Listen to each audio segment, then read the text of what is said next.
voglio toccare più parti del corpo, perciò io posso fare questo e posso fare questo. Già, io faccio destro, coscia, ok? Do il tempo, cambio piede e lo faccio di sinistro, ok? Cioè do un tempo. Poi quando voglio farlo più difficile faccio questo, ok? Cerco, come ho detto prima, di far fare alla palla quello che voglio io, ok?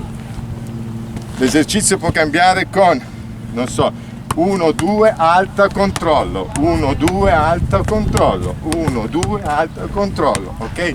Posso farlo di piatto, 1-2 collo, 1-2 collo, 1-2, ce la faccio venire giù, collo, ok? La faccio venire giù e collo. Questi sono gli esercizi che basta farne 3 al giorno, 5 minuti, è perfetto, ok?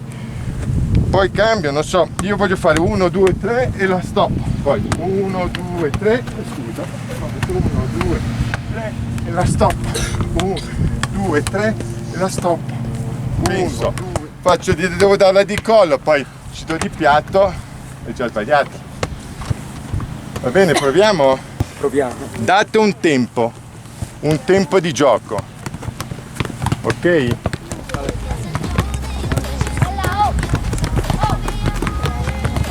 Avete tutto il campo, eh?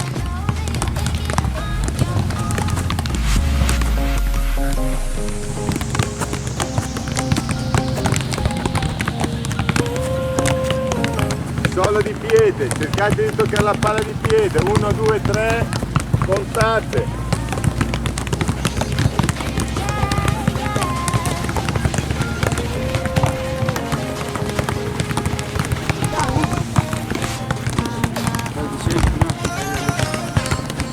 Ok, la coscia io palleggio, ok, ce l'ho sempre sotto, ma io posso farla di corsa.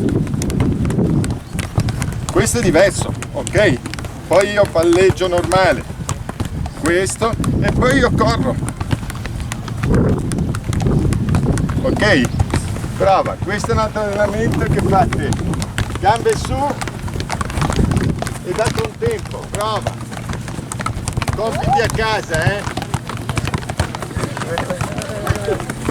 Dai un tempo a te, compiti a casa, cambia ritmo, dal normale, No signs of life no more. Put your love under the knife. Leave me to die here all alone. No signs of life no more, no. A crying dove may never fly.